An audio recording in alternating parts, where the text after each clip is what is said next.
Olá pessoal, estamos aí para mais uma aula de Geografia. Um forte abraço a todos vocês. Espero que tenham passado um ótimo 7 de setembro. E daqui uns dias nós iremos vivenciar aí uma outra data importante, que é a emancipação política do nosso município aí, que é o 11 de setembro.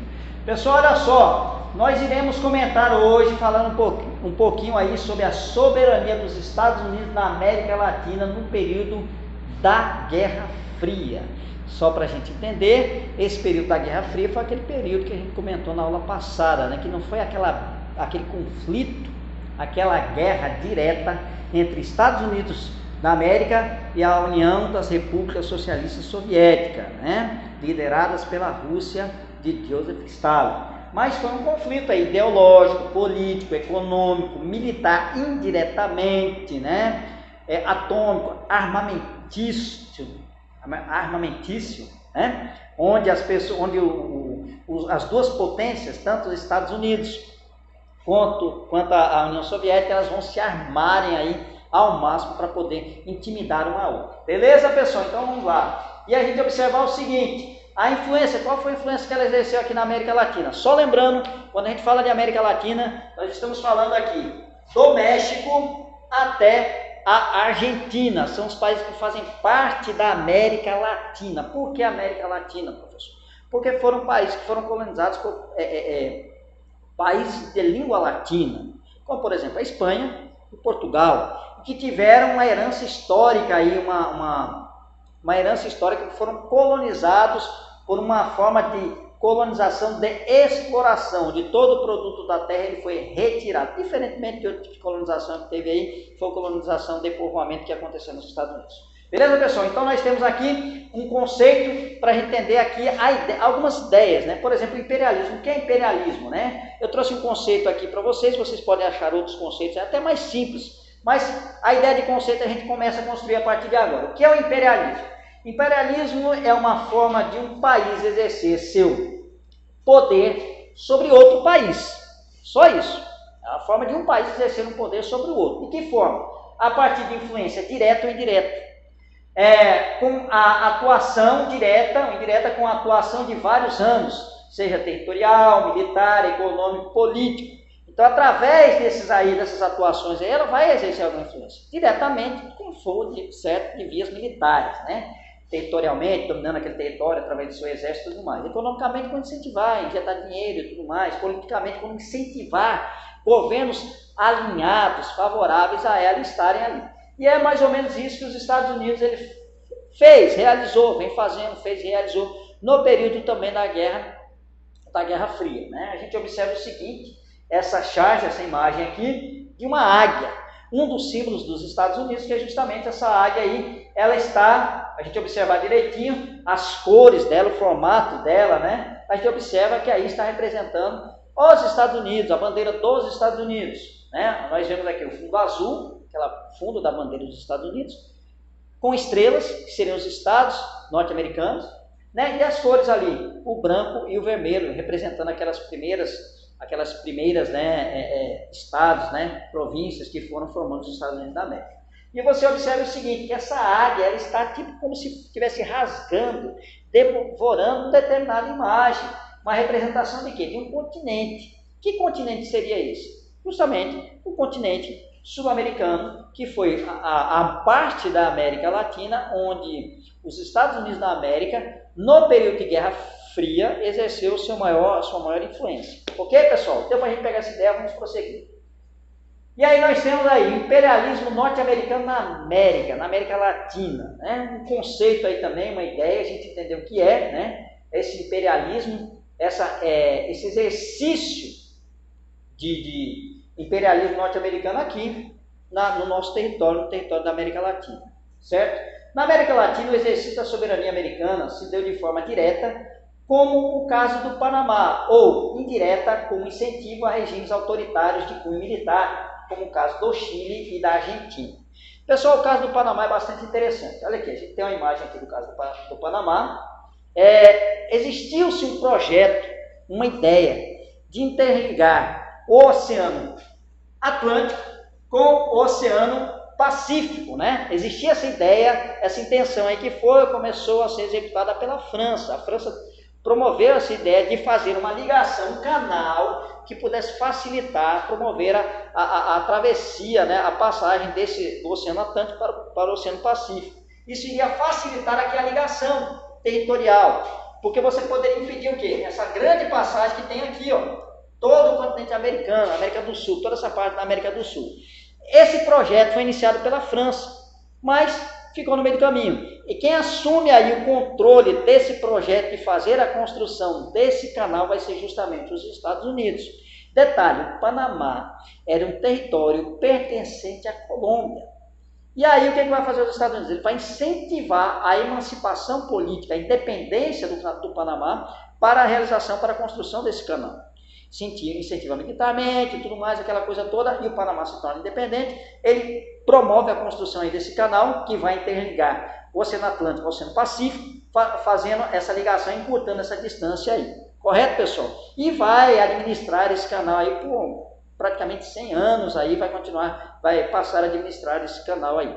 Ok? E depois ele volta para as mãos do Panamá também. Então, olha só. E o que é um canal? Um canal é esse canal, essa área de ligação, né? Ele tem uma eclusa, isso é a imagem, parte do canal, uma eclusa. O que é uma eclusa? É um elevador que ele vai elevar ou rebaixar aí um determinado navio para poder chegar a um determinado local aí do oceano. Só para lembrar, o Oceano Pacífico ele tem uma diferença aí em relação ao Oceano Atlântico, né? O Oceano Pacífico ele é 20 centímetros mais alto aí que o Oceano Atlântico. Então essa diferença tem que ser tirada aí justamente por essa eclusa, esses elevadores aí que vão promover a chegada do navio até essa determinada altura, altitude aí para poder chegar até o canal. Beleza? Até a outra parte do oceano. Ok? Deu para pegar a ideia? A outra parte, essa foi uma forma direta de a gente entender como foi a influência norte-americana. A outra forma, indireta, é justamente um incentivo a várias ditaduras militares que ocorreram aqui no Brasil. Aliás, aqui na América Latina. Tivemos ditadura aqui no Uruguai, na Argentina, no Chile e no Brasil. Incentivadas e muitas vezes patrocinadas pelos Estados Unidos no período da Guerra Fria. Por quê? Por que incentivo patrocínio? Para tentar conter um possível avanço socialista nesses territórios que era visto pelos Estados Unidos como territórios frágeis, sujeitos à entrada do sistema, da ideologia socialista aqui. Lembrando, não estava em guerra, não estava a Guerra Fria, essas divisão entre socialistas e capitalistas, capitalistas Estados Unidos, socialistas União Soviética, e os países da América Latina, os Estados Unidos consideravam frágil de possível aceitação das ideologias. Então, por isso, ele vai incentivar o quê? Regimes, parceiros, aliados, amigos do tio Sam, que é os Estados Unidos, para ficarem do lado dele. Esses regimes autoritários, militares, eles vão garantir a permanência do país, da população, da sociedade, alinhadas à ideologia capitalista, à ideologia dos Estados Unidos. Ok, pessoal? Então foi isso aí. Prosseguindo. Sim, e aí nós temos aí mais um símbolo dos Estados Unidos, é o tio Sam, né? Lembrando que é o seguinte, na época da ditadura, vocês vão ver futuramente no nono ano, a ditadura civil-militar no Brasil, que vai acontecer em 1964, que foi a retirada de um presidente do governo e a introdução aí do regime militar, de presidente militar e tudo mais, teve um plano dos Estados Unidos também, era o chamado Brother Sam. O que aconteceria? Se caso existisse uma resistência contra o golpe civil-militar no Brasil naquele momento, os Estados Unidos entrariam ali na briga, militarmente, com incentivo, com forças, com homens e tudo mais, ok? Através da CIA e tudo mais. Então nós temos aqui mais um símbolo dos Estados Unidos, representando aí, né, segundo alguns estudiosos, dizem que isso aqui representou quem? Representa Abraham Lincoln, presidente norte-americano, né? Aqui ele está dizendo, eu quero você. Foi uma propaganda, um incentivo, também no período ali da Guerra do Vietnã e tudo mais, em outros períodos da história norte-americana, que ele dizia, eu quero você. É uma forma de chamar, de convocar você a participar das ideias, da ideologia, da luta norte-americana. Ok, pessoal? E aí, nós vemos também uma outra fase, nesse período de Guerra Fria, da chamada doutrina Truman, a doutrina Truman, que era o seguinte, primeiro a gente tem que entender a ideia de doutrina. Doutrina é um conjunto de ideias e práticas a serem tomadas que direciona um alinhamento, ou seja, você tem um conjunto de ideias, os Estados Unidos têm um conjunto de ideias e práticas capitalistas. A ideia dele era capitalista, as práticas dele é capitalista. O que é o capitalismo, né? A liberdade econômica, de você poder, né, a propriedade privada, você ter direito a uma propriedade privada, de você poder negociar, comercializar sem intervenção do governo e tudo mais. Essas eram as ideias e as práticas norte-americanas. Diferentemente das ideias e práticas do socialismo, né? Que era o seguinte, a não liberdade, não liberalismo econômico, ou seja, o governo vai determinar o que você deve, o que a população, a indústria deve produzir ou não. O Estado vai estar presente na economia. Então, essa era a ideia, o alinhamento da União Soviética, socialismo. Capitalismo não, liberdade econômica, propriedade privada, acúmulo de riqueza, enriquecimento, exploração do trabalhador e tudo mais. Então, os países que se aliavam a essa ideia capitalista estavam do lado dos Estados Unidos. Ele queria manter essa ideia, certo? Isso é uma doutrina, ok? E a doutrina Truman vai ser o seguinte, os países que tivessem um pensamento capitalista, o alinhamento capitalista, eles teriam que defender, isso vai ser um pronunciamento dele no Congresso norte-americano, onde ele vai chamar, incentivar os países capitalistas a se defenderem do avanço socialista, do avanço do bloco socialista e da União Soviética. O objetivo do discurso dele era um combate ao avanço da União das Repúblicas Socialistas Soviéticas e do bloco socialista. Professor, não era a mesma coisa? Não. A União Soviética era socialista, mas tinha outros grupos socialistas que pensavam diferente da União Soviética, mas eram socialistas também, como a China, como a Iugoslávia também eram socialistas, mas tinham diferenças de pensamento da implantação do socialismo, de como deveria ser implantado, atuado, liderado o socialismo. Então, não só um avanço contra o socialismo, mas contra a União Soviética. Beleza, pessoal? Então, lembrando que o pivô, né, o ponto de briga ali da União Soviética era justamente dos Estados Unidos, era justamente contra a União Soviética, né? Um dos pivôs. E o socialismo também. Então, o que acontece? Então, a doutrina Truman vai ser essa convocação para combater o avanço dessas duas influências aí. Ok? E aí ele implanta também, uma das primeiras medidas que ele vai implantar também, que ele vai lançar aí nesse momento, vai ser o plano, né? Plano Marshall. Essa política aí, Truman, era uma política externa, de tentar garantir aí o seu estado de bem-estar social. Para garantir o estado de bem-estar social norte-americano, dos Estados Unidos, ele teria que ter aliados que tivessem o mesmo pensamento, que visse ali na doutrina capitalista a melhor forma econômica, política e tudo mais, né? Então aí ele vai incentivar, ajudar com o plano Marshall na reconstrução de outros dos países destruídos na guerra e na Segunda Guerra Mundial, né? Os países ocidentais, né? Da Europa Ocidental, né? O país da Europa Oriental, do leste europeu, como se diz a história, eles foram precados na intenção de aceitar a ajuda do plano Marshall aí para a reconstrução dos seus países. Freado por quem? Por Stalin, que era o representante aí da União Soviética. Beleza, pessoal? Então, olha só, o plano Marshall, que visava reconstruir a economia europeia a partir de investimentos em infraestrutura, criação de parques industriais e fomento ao estado de bem-estar social. O que era isso? A Europa estava destruída, alguns países estavam destruídos. Esse incentivo econômico era o quê? Para desenvolver a indústria, fortalecer a economia e levar o estado de bem-estar social da sociedade, da comunidade. Porque aí a sociedade, a comunidade não ia se revoltar e não ia pensar em aderir, né? Entrar nas ideias socialistas. O que é o estado de bem-estar social? Onde o Estado ele vai promover o quê? Garantias sociais, como por exemplo, moradia, mínimo moradia possível, condição de trabalho, saúde, educação, previdência social, alguns dos pontos, né? Que seria a previdência social? O direito à sua aposentadoria, o direito a ter uma saúde de qualidade, educação de qualidade, moradia, trabalho e tudo mais. Isso seria o estado de bem-estar social. Os Estados Unidos viu que promovendo o estado de bem-estar social para outros países, ele também teria garantido seu estado de bem-estar social. É nesse pensamento que pensava a doutrina Truman, conter o avanço socialista através disso aí, da ajuda a outros países e vai ajudar os países da Europa. Essa ajuda vai ficar limitada só aos países da Europa? Não. Prosseguindo, essa ajuda vai ser uma tentativa de se instalar também a ajuda dos países da América Latina, né? Que será o quê? Aliança para o Progresso, desenvolvida também, promovida também por outro presidente norte-americano, né? John Kennedy. Inclusive, John Kennedy ele vai ser assassinado aí, se eu estou enganado, no ano de 1969, correto? O que acontece? Era outro presidente, 69, 65, alguma coisa desse tipo. Então era outro presidente norte-americano que ele propõe a Aliança para o Progresso, que era ajuda econômica, apoio econômico aos países da América Latina, fragilizados, né, do terceiro mundo. Lembrando que nesse período o mundo estava dividido em primeiro mundo, que eram os países capitalistas, estavam capitalista, né? Segundo mundo, que eram os países socialistas, e os países do terceiro mundo, que eram os países com a economia fragilizada, que neles estavam incluídos quem? Os países da América Latina, que seriam alvo fácil para a entrada da ideologia quem? Ideologia socialista.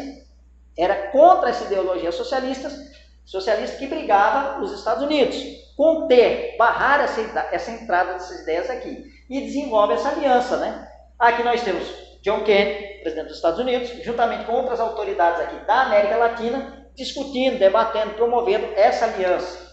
Não teve o mesmo resultado. Esse apoio econômico, esse incentivo econômico semelhante, né? Embora tenha suas distâncias aí com o Plano Marshall, ele não teve sucesso. Não teve o objetivo alcançado aqui na América Latina, através de outros assuntos que a gente discutiu na aula passada, corrupção, desvio de dinheiro, aquela coisa toda.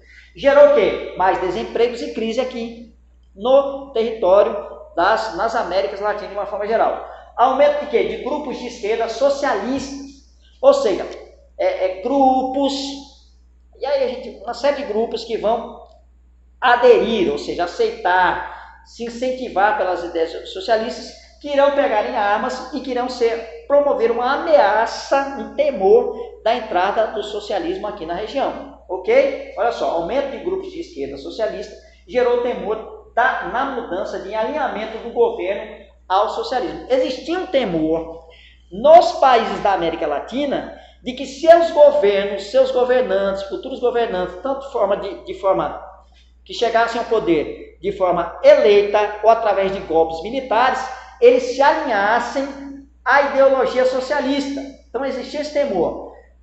Por conta desse temor, os Estados Unidos ele vai incentivar o quê? Incentivar as ditaduras civis militares. A ditadura militar no Brasil, em 1964, a ditadura no Chile, a ditadura no Uruguai, nos anos 70, né? A ditadura da Argentina e tudo mais. Ou seja, então ele vai incentivar uma série de ditaduras, que essas ditaduras militares aqui nesses países, principalmente nesses países mais pobres, ele seria o quê? Era uma forma de garantir que os governos desses países sempre estivessem alinhados à ideologia capitalista, à ideologia dos Estados Unidos, e não se passassem justamente para a ideologia da União Soviética. Ok, pessoal? Então, olha só. Estados Unidos fomentaram, ou seja, incentivaram uma série de golpes militares, forçando o realinhamento da geopolítica na região, ou seja, aquele alinhamento é justamente com os Estados Unidos. Brasil, olha só, os países e os anos. Brasil, ditadura militar, de 1964 a 1985, regimes militares que tinham alinhamento à ideologia norte-americana, ideologia capitalista. Chile, 1973 a 1985, a mesma coisa. Argentina, 1976 a 1985. Uruguai, 1973, 1985. Era o quê? Ditaduras militares incentivadas, promovidas pelos Estados Unidos para que garantissem o seu alinhamento político-ideológico justamente com as ideias políticas e ideológicas norte-americanas, que era o capitalismo. Prosseguindo, e aí nós temos aí algumas, né, representações desse período, né? Doutrina de Segurança Nacional, né? Idealizada pela ESG, Escola Superior de Guerra, no Brasil, que eram oficiais do Exército, oficiais das Forças Armadas, que iam para os Estados Unidos estudarem, analisarem as políticas ideológicas daquele momento. E naquele momento, eles viram que o seguinte, os incentivos, né? Ou seja, se pintou-se um bicho, né? Se pintou o 708 contra o socialismo e se pintou as mil maravilhas aí do capitalismo. Então, esses oficiais que vieram ali dos estudos realizados ali nos Estados Unidos, aprendendo a ideologia norte-americana, capitalista e tudo mais, eles vão montar a ESG, que é a Escola Superior de Guerra. Através dali, eles vão desenvolver uma série de trabalhos. Um desses trabalhos foi justamente a doutrina de segurança nacional, que eles procuravam, né? Era uma forma de você limitar, analisar, pesquisar, qualquer um que fosse uma ameaça contra a segurança nacional, contra as ideias do Brasil, né? Contra a ideia capitalista aqui no Brasil, o alinhamento que existia com os Estados Unidos e tudo mais. Então vai ser uma perseguição, aí a partir de então existe uma perseguição, né? Existem setores de informação que vão procurar combater qualquer tipo de inimigo em seu solo. A doutrina de segurança nacional pregava muito isso aí. O inimigo não é aquele que está fora do seu território, não está além das linhas inimigas, é aquele que pode ser seu vizinho, que pode estar do seu lado, aquela coisa toda. Então, promove aí serviços nacionais de informação, a CNI, né, o Serviço Nacional de Informação, que ele vai procurar coletar informações aí de membros da sociedade, pode ser seu vizinho, podia ser um professor, podia ser um policial, podia ser qualquer um que fosse uma ameaça aí à segurança nacional, ou seja, a tentativa de manter o país alinhado aí às ideias capitalistas, afastando, né, empurrando, repelindo qualquer forma de tentativa de entrada do socialismo aí no Brasil, ok? Então nós temos aí tanques militares aí em território brasileiro, né? Tanques do Exército Brasileiro, nós temos aí o encontro de um dos símbolos também da ditadura militar aqui no Brasil, que é Augusto Pinochet, né? O general Augusto Pinochet no Chile, com representante, com um diplomata norte-americano também. Veja a proximidade que existia entre as ditaduras militares e os Estados Unidos. Prosseguindo, acho que a gente fica por aí. Pronto, pessoal, a gente fica por aí. Não deixei exercício na semana passada e a gente vai deixar esse exercício aqui para a próxima aula. Beleza, pessoal? Olha só. O que foi a doutrina Truman? Qual o conceito de imperialismo? O que foi a Aliança para o Progresso?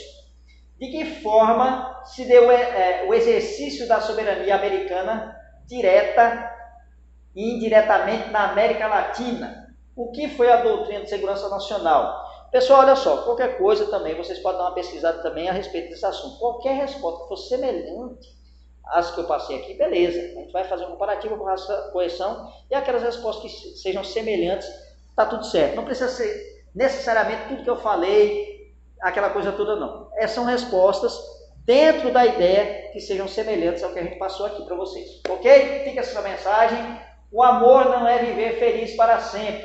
Isso é um conto de fadas. O amor é saber como enfrentar a vida juntos.